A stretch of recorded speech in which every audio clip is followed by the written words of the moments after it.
We are here to bake cupcakes in Greenlife Solutions solar oven. While my batter is getting prepared, let me introduce you to some of the features of the solar oven.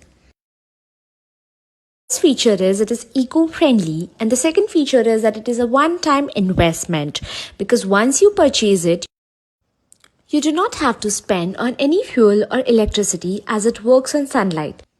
You buy it once and you use it for a lifetime without any extra cost. No carbon emissions are being produced from this product, so it is very good for the nature.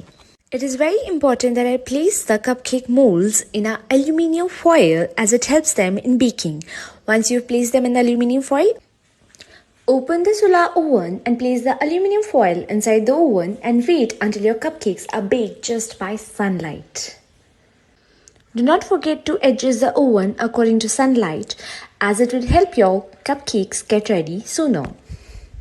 Now let's wait for the cupcakes to be ready. Once the cupcakes are ready, do not forget to use gloves while removing the cupcakes from the solar oven. And to my surprise, these cupcakes are no different from cupcakes made in electric ovens or on gas stove. To buy this oven, please contact the number given below and also follow Greenlife Solutions Private Limited on Instagram.